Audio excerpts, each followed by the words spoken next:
Hello and welcome to the Eastern Front. My name is Delbor Rohach and I'm a senior fellow at the American Enterprise Institute. I'm joined by my friends Giselle Donnelly. I'm also a senior fellow at AEI. And Yulia Zsoza with the Middle East Institute, Georgetown, and George Washington University. On our podcast, we talk about the challenges to European peace and security that have erupted along the line running from the Baltic Sea to the Black Sea, the Eastern Front, and about why those matter to the United States. If you enjoy this episode, please consider subscribing, rating, and reviewing us on Apple Podcasts, Spotify, or wherever you get your podcasts. Thank you. Today it's going to be just the three of us. We wanted to do an episode that would sort of look back at the past year and also reflect on what's in store for Ukraine and the Eastern Front more broadly in 2024. And we all have picked events or sort of situations that we've sort of seen unfold over the past year that we would like to sort of discuss individually and then collectively. And start with Giselle. Thanks, Delabor. I guess I would begin with this kind of some thoughts about the arc of the year. I was thinking early in the year last year, after the successful Ukrainian recapture of Kharkiv and other parts of northeast Ukraine, and the miserable performance of the Russian military last year, that things were really looking up, not only for Ukraine, but for sort of the cause of liberty and security in Eastern Europe more broadly. And obviously now it seems like those hopes have not been realized as much as one would like. There's actually been, some progress made, but not really the progress that we had hoped for.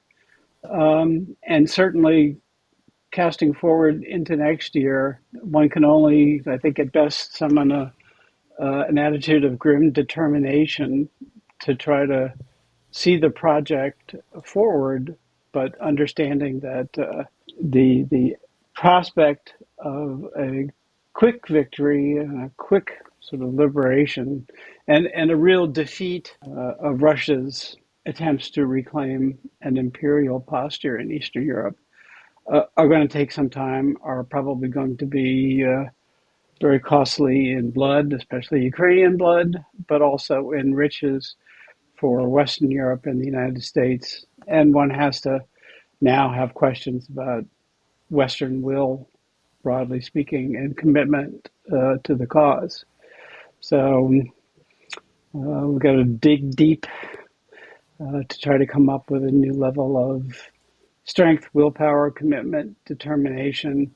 I think the stakes are, if anything, even greater going forward. We were talking in our last recording about what the consequences of a Russian success would be, not only in terms of Russia's imperial project, but what the consequences might be for a Western Europe, a free Europe that feels abandoned by the United States. So I would take from this, I hope, a renewed determination rather than a sense of defeatism. But that renewed determination, is that something that we are actually observing or something we are wishing for to sort of see among our political leaders? It strikes me that the sort of central variable in this that's determining so much of the outcomes on the battlefield and beyond is, like how much in terms of resources and money and weapon systems the West and particularly the United States is willing to dedicate to the cause. And on that front, the trends are not exactly optimistic. Hopefully there'll be a supplemental in January, but if it's not, I think the prospect for Ukraine is a really dark one indeed.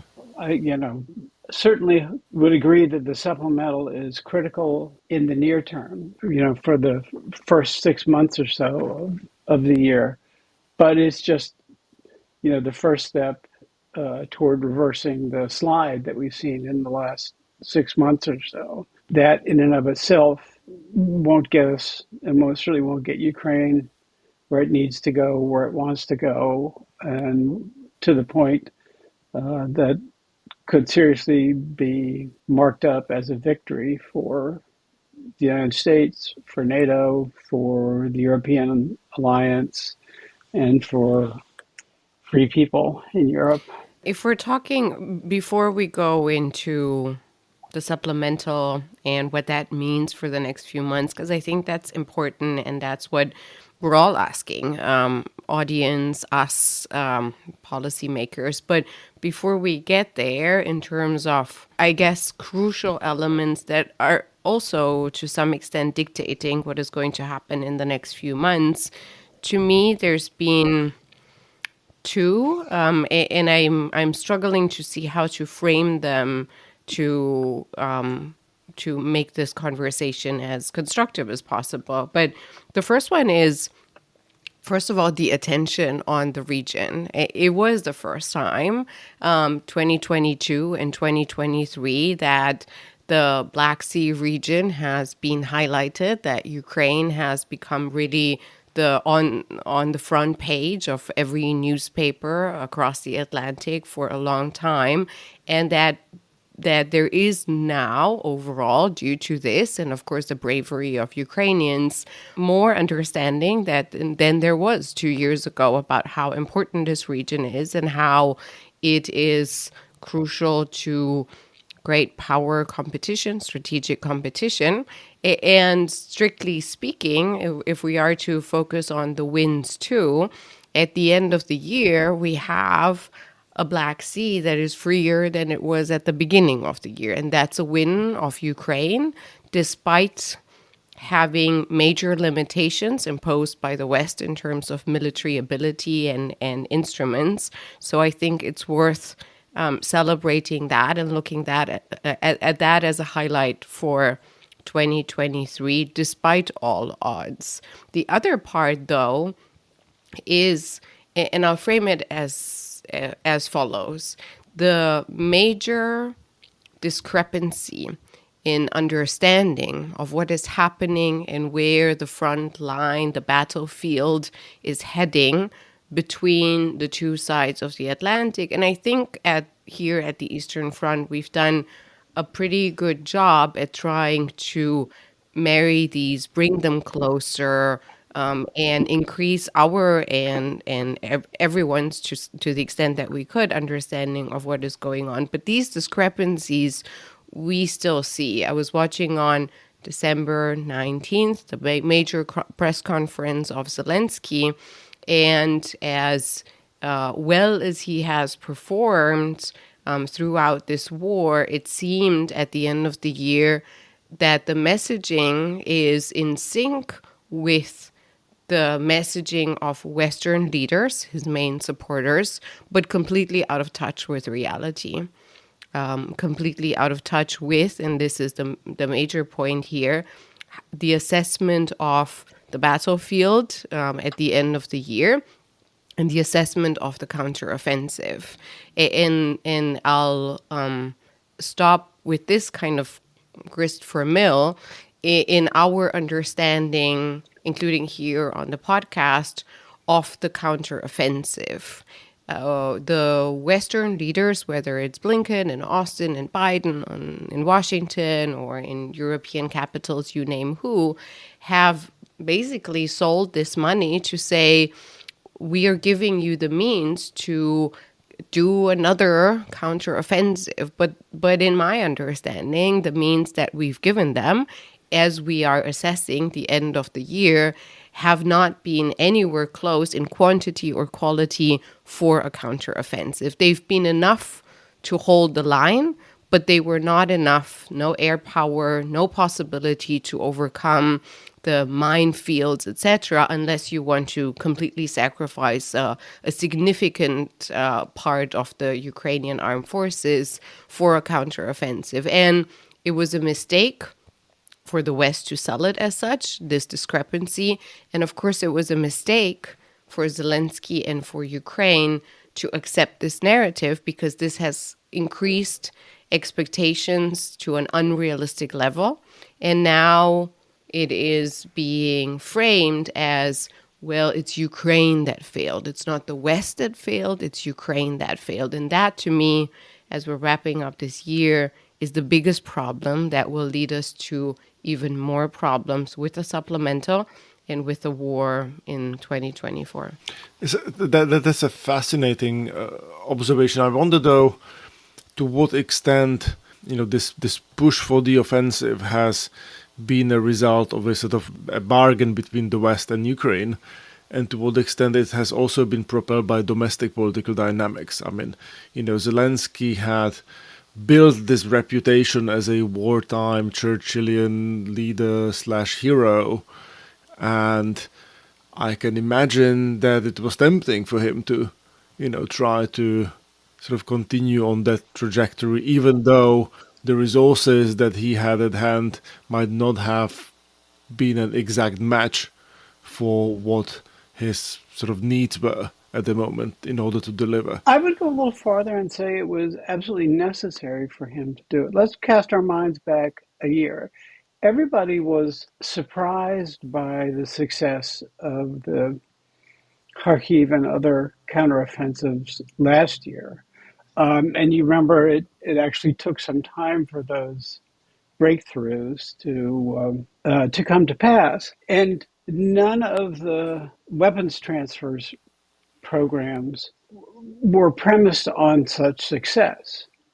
As Yulia is fond of saying, we gave and we had planned to give the Ukrainians as much as they needed to defend themselves, to hold the line. So could Zelensky have said, wow, that was great. We had achieved these incredible, we recaptured Kherson, et cetera, but now we have to, Hold the line for 60 billion. Yeah. Now we have to, but for a year, in order to build up sufficient combat power, which I think would have required a level of maturity and political, moxie and strength that would have put him, I could see why he wouldn't want to do that, why the West would want to push him to keep pressing to get the war over with as soon as possible, et cetera, et cetera, et cetera. So I think if we try to, cast our minds back to when these decisions were made and look realistically at what the alternatives were, the logic of Zelensky's press may seem less foolhardy and more powerful. If we look at it, not in retrospect, but what could have been known and what the temper of the times was. I mean, I think the central question is obviously where things go from now. So obviously the war didn't start yesterday. There are fissures within Ukrainian polity and sort of body politic, which lack the escape valve of democratic elections, one has to say, because of constitutional reasons. And, I dread the prospect of sort of seeing what happens if, a large chunk of the Ukrainian population doesn't see Zelensky as delivering on that sort of, initial Churchillian promise, and what it does to not just Western support, which we see as flailing, but to sort of Ukrainian resolve to continue in this fight. And I worry that 2024 will show us more about that than we were ever really willing to know. The Ukrainians are talking about, and I'm now shamelessly plugging my most recent article in the New York Post about holding the line. But I mentioned there a conversation that I've had with a friend journalist in Ukraine, but he's not the only one who's mentioned that now at every informal conversation over dinner or lunch, or most conversations, the biggest fear that Ukrainians have is for what they call a third Maidan. A third Maidan because, as you say, Dalibor, they do not have the escape of elections. And if Zelensky is not delivering, the risk is that they will turn against him. They cannot elect him out. But in such a scenario that they're fearing because of the previous two Maidans, the fear is that this would be not just creating major political instability at home and further reducing, of course, Western support, but that, of course, this would be a very good opportunity for Putin to try to get his puppet in, to try to remove Zelensky from power, to try to get involved, like he has been involved in 2013 in the Euromaidan, including with snipers, etc. So with this fear that Ukrainians have, irrational or not, this is indeed a risk of a spiraling effect of the reduced Western support, first in Washington and then in Brussels, that looks like it might be following the U.S. when it comes to defense, and in reducing support for Ukraine. So the dangers are in the transatlantic space, but also at home, I think, in Ukraine. I also think that we should not excuse President Biden from this, from his potential role. First of all, and to be fair to him, and to put all of this in context, the Israel-Hamas war really intruded itself on the political consciousness of certainly of Americans. There's nothing the Ukrainians could do about that, and surely that accelerated the downward trends from the late summer and early fall. But again, President Biden could do a lot to stem this tide of sort of creeping defeatism if he so cared to. And as Dalibor has quite rightly and consistently observed, this is such a critical element of his potential reelection campaign, if not for the issues per se, but in projecting an image of strength and competency and experience and, all the good things you can say about President Biden. If, when he's facing questions within his own party and, the prospect of a very close election, one way or the other, a catastrophe in Ukraine in the next year would be a real body blow to Biden's reelect prospects. So, I think he sort of crossed the Rubicon, and he would be much better served if he would continue to press on this than to try to apologize and retreat.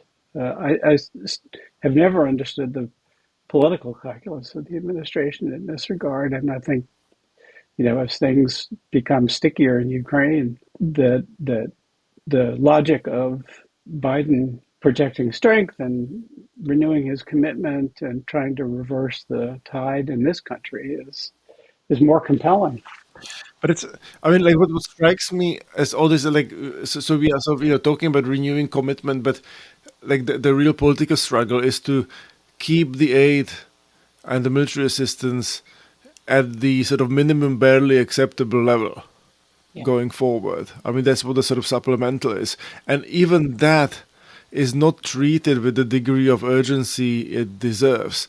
I don't know, Giselle, do you think that people in the administration sort of understand how catastrophic it is going to be if starting January, going into February, like Ukrainians just don't have the munitions that they need and they can't source it elsewhere because there's no other place in the world that sort of manufactures this stuff on a scale like the US. There's no source. Yeah.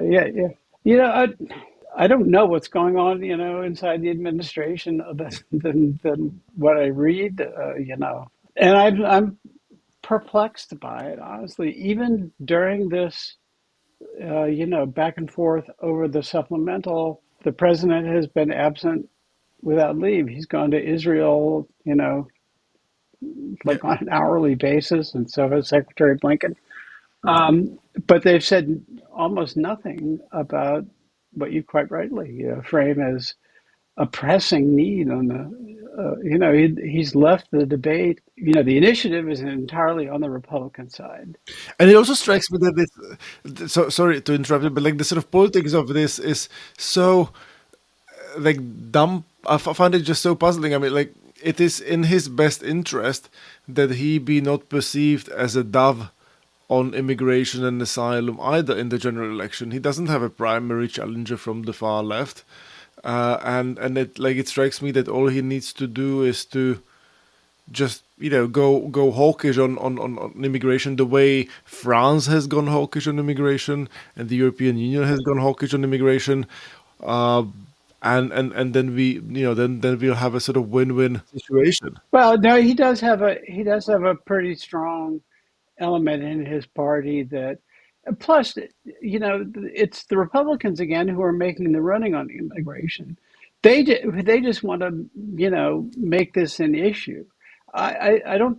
The Republicans, one of their first bills in this Congress, HR 2, was a very, very tough anti-immigration piece of legislation.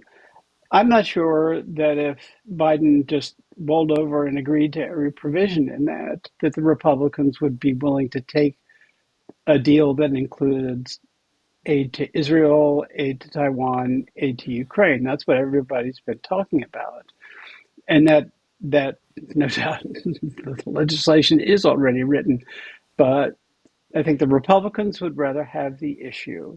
There's a strong element in the Democratic Party that's trying to protect immigrants, and you see border states like Texas, sending out the National Guard to the border, so that the Republicans, for the Republican base, hating on immigrants is, catnip. And if they actually, if the Republicans agreed to this, and then it sort of they became part, responsible for a solution rather than just throwing stones at the problem. It's I'm sorry. It's ridiculous. The Republicans speak. Lindsey Graham says I haven't been as afraid since 9/11 about what's coming over the border. I think it's a good time for Congress to take a Christmas holiday. They are clearly able to hold contradictory views at the same time. Let me then ask you the following, the framing. Could it be, both of you, could it be that the Republicans, I think that's what Giselle is alluding to or saying, the Republicans are hiding behind immigration or migration policies as an excuse to just not provide military aid to anybody. And the liberals are hiding behind the Republican blockade of aid because President Biden never wanted this war. He wanted to give Zelensky a ride, right? And so isn't it then that if we're looking overall at the majority on the two sides of the aisle with different nuances, we have what was recently named, I think, pretty accurately in this case in Le Monde, in an editorial in Le Monde, that now the national interest of the United States ends somewhere at the border with Mexico. I think that is unfortunately true. These are two parties. I mean, we have had a long period of relative peace in international affairs. Both parties now agree that the Iraq War was the dumbest thing ever. There's a whole it's a younger generation of politicians, and it's a culture war issue too.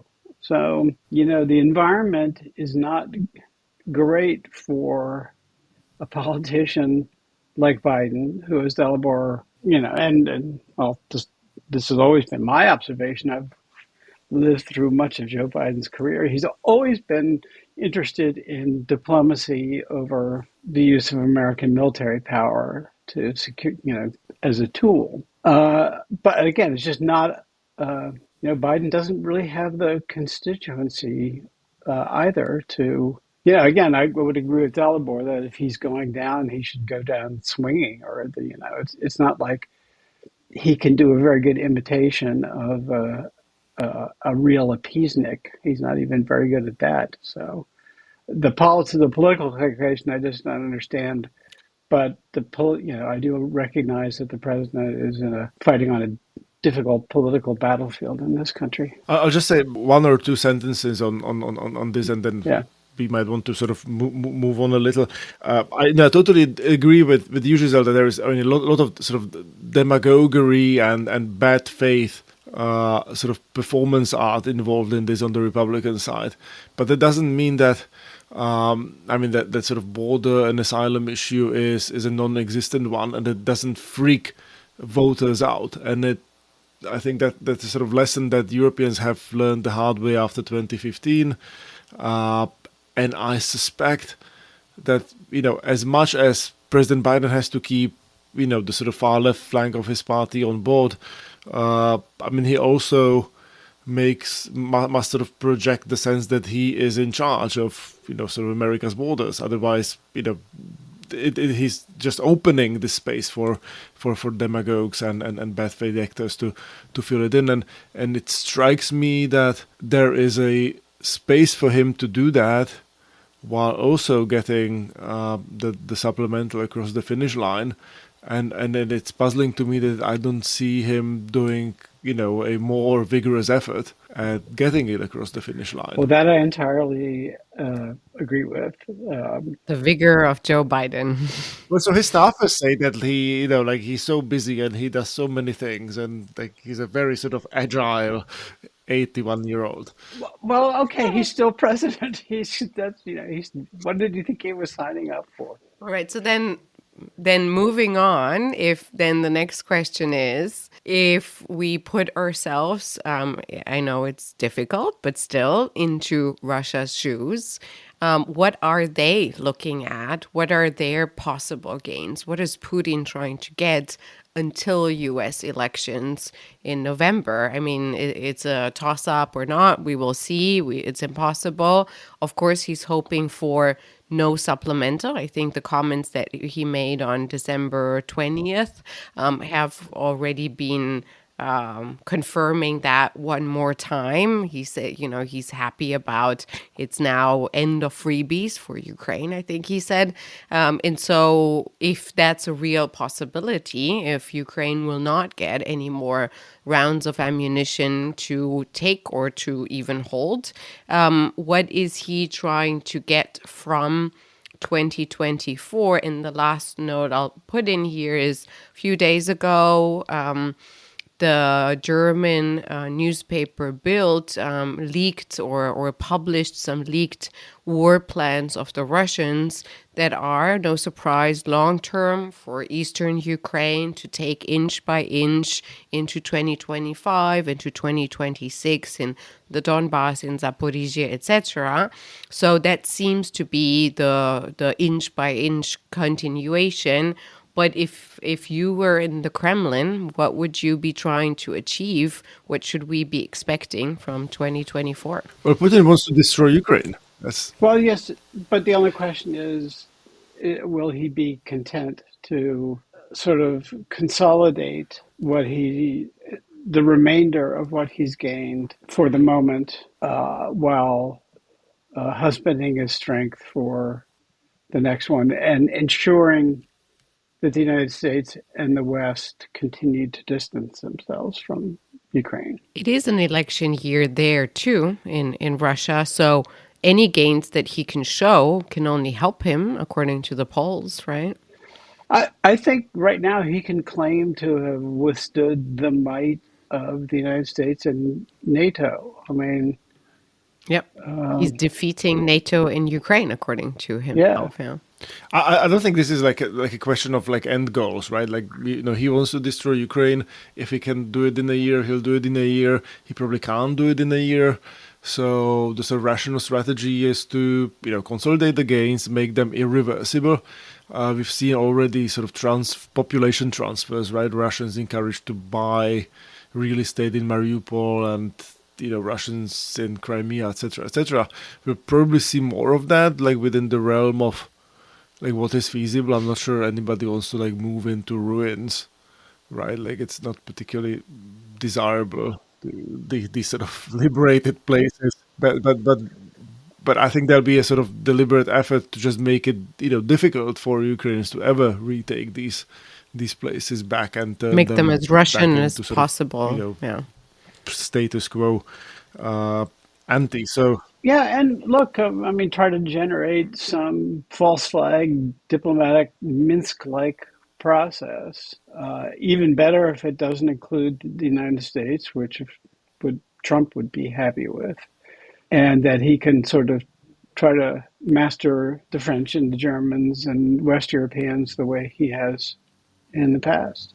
So before we go on to attend to our various sort of holiday related duties, I was going to share my highlight or rather lowlight of the year, which is the declining Central European support for Ukraine. We heard a lot about the East-West divide in Europe.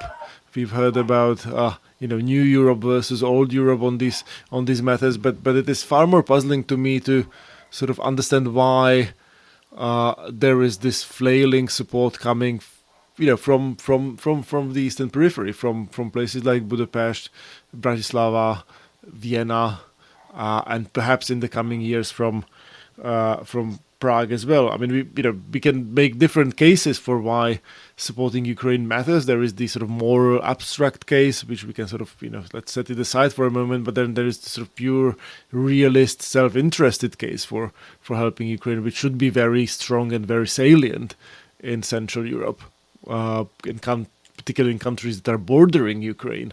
And then finally, there is the recognition that Ukrainians are people like us, that they want the same things that we want, that they want to have a normal, well-governed country that's part of the European Union and enjoys the same degree of security and stability as other Central European countries. You would think that that sense would only get strengthened by the first-hand experience that people in the region had with Ukrainian refugees. And yet, whether it's the actual behavior of governments, whether it's opinion polls, like all of these things are trending in a very unfavorable direction. It is mind-boggling to me that the populist prime minister of Italy, Giorgia Meloni, is more solid on the Ukraine question than many Central European governments at the present time. And I don't have an answer as to why this is happening. But the fact that it sort of seems to afflict the Habsburg lands makes me want to look for like deep, historic causes, which is probably a fool's errand. But I'll just sort of offer it to you as a kind of puzzle in need of an explanation. So I would ask you how you code Poland in this. I was going to mention the Polish elections as a bright spot in the past. So And I would not put Poland into that okay, category. I mean, there has been a sort of Ukraine fatigue everywhere. Like it's just sort of a sort of time effect that sort of plays out over time, but it doesn't really explain why you've seen that sort of like slump or even absence of initial support in places like Hungary and Austria. It's like in Poland, people are fatigued because like kindergartens are full of Ukrainian children and there are longer waiting times at doctors, but that hasn't changed the commitment of the two major political parties that totally hate each other, uh, and are just as polarized as Republicans and Democrats, but they understand that Ukraine's success is in the long-term best interest of well, Poland. So well, Poland is different, okay, well, in my opinion. and And I mean, like I think there are very good reasons for that. I think like cutting and sort of like genocide of Poland's elites, within living memory certainly helps concentrate minds in ways, I would, my final comment on this would just be that Poland is more strategically important. And so I think the constancy of Polish commitment to Ukraine is of more weight than the inconstancy of Central European. Yeah, no, I mean, not that I'm excusing or certainly, you know. I would say that if we're looking at those countries across the eastern flank that have been the most supportive of Ukraine, they still are. Poland, of course, is the most important strategically too, but the Baltics are pretty amazing too. The plan that the Estonian Ministry of Defense put out a few days ago, a plan for victory, is the only plan that anybody has ever put out on how to win this war. And they're small, they're different from Poland. So then what are we looking at the rest of the eastern flank? From the beginning, we've had split public opinion and leaders variably from country to country have more or less succeeded or failed to move the numbers a bit. But this split public opinion from Eastern Germany through Slovakia, through Bulgaria, through Moldova has been due to disinformation, etc. To that, you add the element of economy. For Giorgia Meloni, Ukraine is not decisive for elections, but migration is from the south. So she's focused on that. Whereas Italians, their economy is certainly not great, but it's a lot better than Slovaks or Romanians, etc. And when I was the last few times in these countries, the summer, the past winter, inflation was just shocking.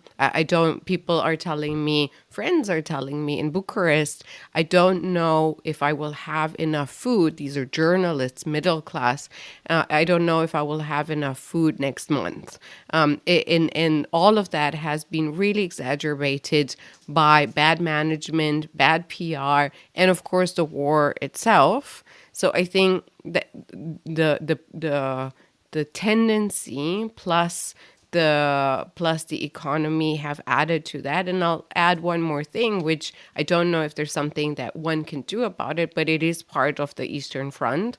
And that is that there wasn't in many of these countries much strategic thinking or sympathy towards Ukrainians. I've heard delegations coming through Washington over the past almost 2 years and on the corridors whispering or, off the record telling me, no matter what country they were from, telling me, well, the Ukrainians, they were so pro-Russian until recently. They're rude. They're this, they're that. And that is not going anywhere. It's just amplifying with Russian disinformation. You have that, of course, in the West too. But Russia has been excellent prior to 2022 and after to amplify these weaknesses that we have from Slovakia through Hungary, through Bulgaria, Romania, etc. So I think this is something where if I were Putin in 2023, where would I have put the money that remains apart from the military, remains from, starving the population, etc.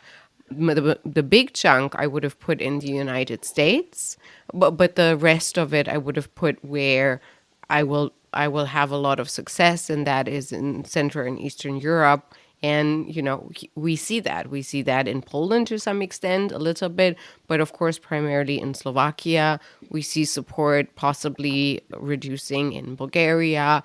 We see support reducing slowly in Romania in the polls as well. So, he placed his money well, I think. Well, I'd be interested in drawing Dalibor out on his Habsburg legacy Yeah. explanation. Actually, I've been I mean, I don't have one, to be frank, but there seems to be a sort of common thread going through these countries, which I'm not quite sure I can sort of account for. I mean, to just pick up on Julia's last point, which is, the sort of attitudes of these countries towards Ukraine. I mean, if anything, Poles have a long history of very sort of complicated relations with Ukraine, and I've actually heard many criticisms of Ukraine coming from sort of Polish circles over the years. Yet they sort of saw the situation with sort of crystal clarity that was totally lacking elsewhere. I mean, in Slovakia, to be a little parochial and go back to my home country, what is striking is just the complete lack of any interest in Ukraine, as if the country were not in our immediate neighborhood, as if it's as distant the thought for most people as, oh, like, what's the latest news coming out of Turkmenistan or Taiwan. Like, nobody has ever been to Ukraine. Nobody has followed Ukrainian politics. Again, like, I would have assumed that this has changed as a result of that sort of first-hand experience with people who were coming to Slovakia fleeing the war, but clearly it hasn't. Let me try a pet rock theory on you, Dalibor, that liberalism has had a hard time penetrating into the fabric of Central Europeans. As I've been reading, I've been trying to work on a Kissinger essay, and I've decided that he basically misunderstood Metternich, but also, has this sort of. Okay, I've been. All right. That's enough to shut me up on this one. But at any rate, I just wonder whether these countries remain. There is a Habsburg hangover, if you will, that because of their small size and their central location, they the thing they fear the most is disorder, and thus have a habit for authoritarianism that other European countries don't have to the same degree. I mean, I'm not entirely sure by that. Like, you had the 1848 revolutions were crushed in Habsburg lands just as they were crushed elsewhere. You had places like Vienna being the hotbed of classical liberalism, at some point in the past, obviously, to be crushed by the totalitarianisms of the 20th century. But I mean, I just don't see that story to be terribly unique. I mean, when it comes to cultural liberalism, I mean, it is true that these probably would be more socially conservative societies than some places in Western Europe. But again, like Poland, I think is far more culturally socially conservative than, say, Hungary. So I'm sort of struggling to see a sort of source of variation, like in a sort of a quantitative sort of cross-country sense, that would sort of be susceptible of doing the sort of heavy lifting I'm asking to do to explain my puzzle. But maybe we can wrap it at that. Maybe our listeners will have perspectives and answers that they will want to share with us on Twitter, or we can be reached by email or through other means. And perhaps this is a good time to wrap this one up. Wish everybody very happy holidays, and here's to hoping that we'll have more cheerful news coming from the Eastern Front in 2024. From me, Dalibor Rohaj. Me, Giselle Donnelly, and Me, Julia Joja. Thank you for listening to the Eastern Front, a podcast dedicated to security challenges that have erupted along the line from the Baltic Sea to the Black Sea.